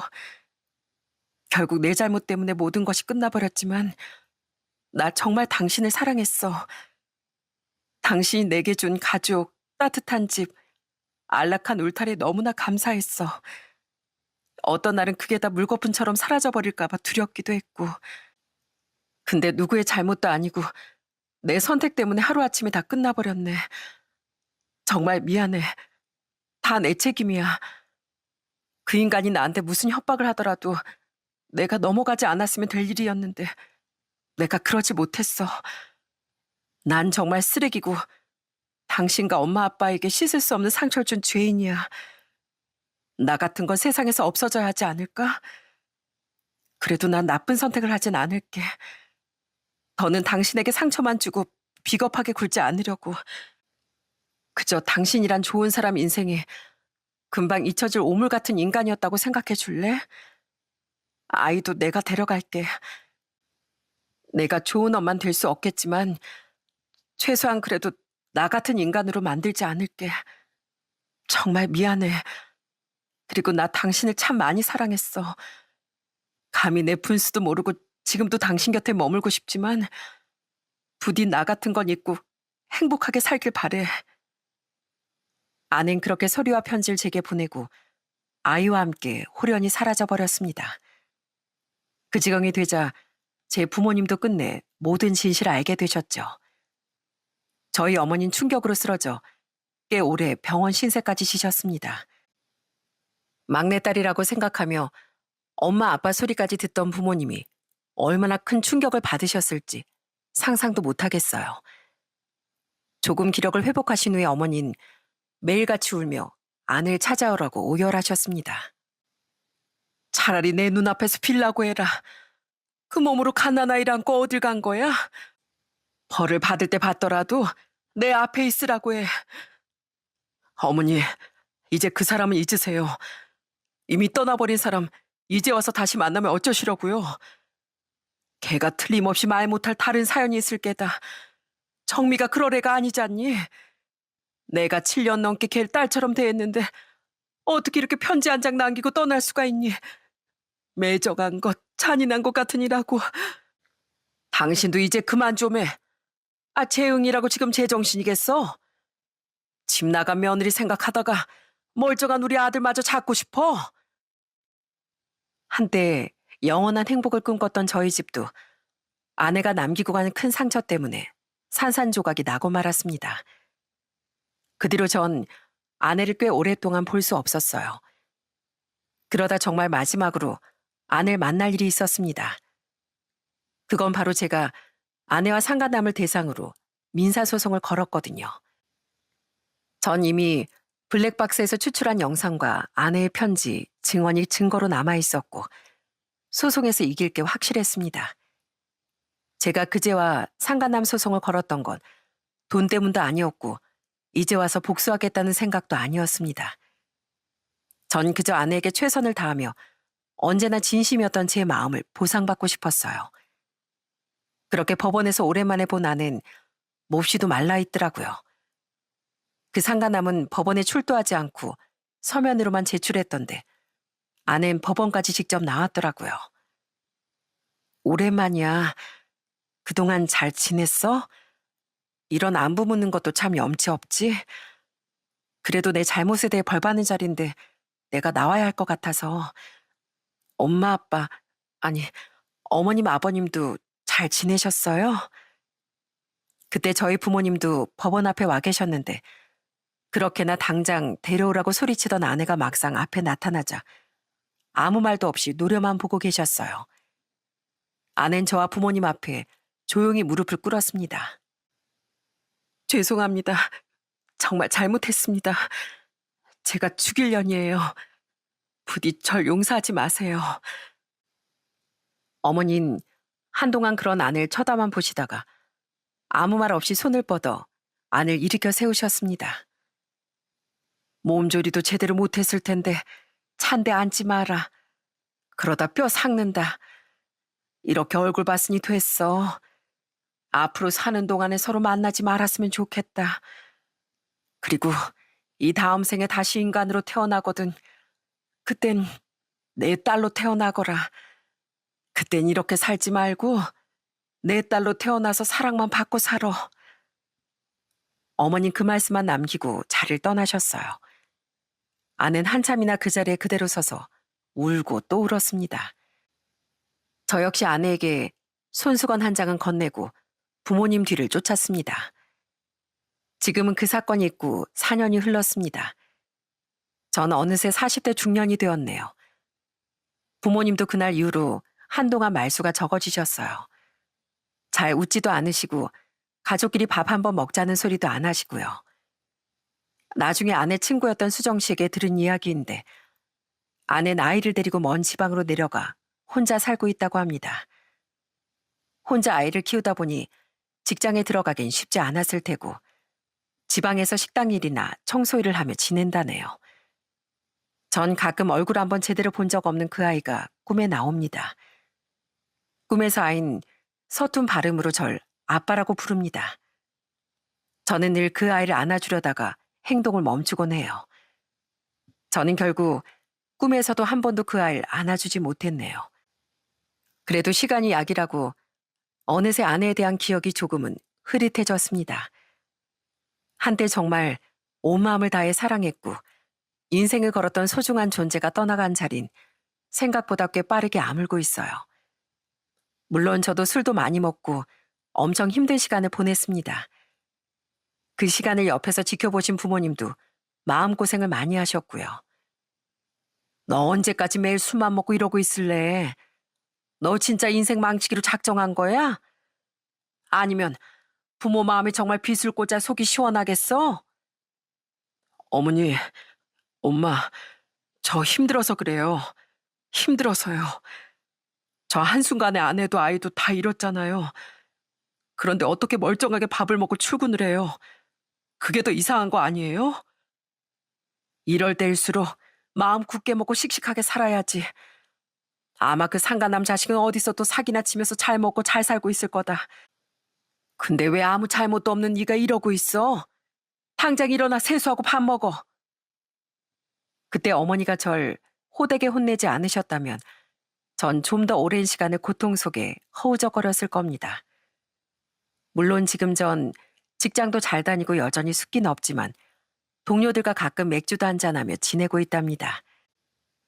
이제와 단 한 가지 바람이 있다면 그래도 한때 제 모든 것이었던 그 사람이 또 이상한 사람에게 마음을 줘서 고통받지 말고 마음 굳게 먹고 씩씩하게 살았으면 좋겠다는 거예요. 저와 있을 때도 아낸 가끔은 외로움에 사무친 얼굴을 보여주곤 했습니다. 날 때부터 혼자였고 어쩌면 꽤 오랜 시간 또다시 혼자 있게 된 아내가 그렇게 원했던 아이와 함께 외롭지 않게 지냈으면 좋겠습니다. 저도 인간이다 보니 아내가 원망스러웠고 배신감이 컸지만 이젠 그래도 아내의 행복을 빌어줄 수 있을 만큼 여유가 생겼네요. 제가 한때 좋아했던 노래 중에 사랑을 잃고 난 노래하네라는 노래가 있거든요. 그 노래 가사에 보면 절대 잊지 못할 것 같던 그녀가 지워져 가고 잊혀져 가고 아침마다 다시 태양이 떠오른다는 가사가 있습니다. 어릴 땐 그저 슬픈 사랑 노래라고 생각했는데 어쩜 제 성향과 딱 맞는 노래인 것 같더라고요. 그렇게 아프지만 내일 또다시 태양이 떠오르겠죠. 시간이 지날수록 아내와 그 아이도 제 인생에서 지워져 갈 거고요. 전 이제 과거의 상처를 짊어지고 살기보단 앞으로 제 앞에 놓일 새로운 하루를 살아보기로 했습니다. 누구나 마음속 깊이 감추고 싶은 상처 하나쯤은 있잖아요. 저에겐 아내와의 일이 그랬습니다. 하지만 그 상처도 시간이 지나면 흉터가 되고 흉터는 언젠가 제 삶의 일부가 되어 또 다른 의미를 만들어주겠죠. 전 여전히 미완성의 삶을 살아가는 한 사람일 뿐입니다. 다만 분명한 건 언젠가 제 곁에 새로운 빛이 찾아오면 이번엔 조금 더 단단해진 마음으로 맞이하고 싶네요. 아직은 아프지만 그래도 내일 다시 떠오를 태양을 기대하고 싶습니다. 전 이제 그 빛을 따라 제 길을 묵묵하게 걸어갈 겁니다. 아마 제 사연 들으시고 아내를 욕하는 분들이 많으시겠지만 그저 어느 불쌍한 40대 독거 중년의 하소연이라고 들어주시면 감사하겠습니다. 그리고 혹시나 그 사람이 이 사연을 듣고 있다면 아프지 말고 잘 살아, 보란 듯이 잘 살아 이 말을 남기며 사연을 마무리하겠습니다. 제 긴 사연 들어주셔서 정말 감사합니다.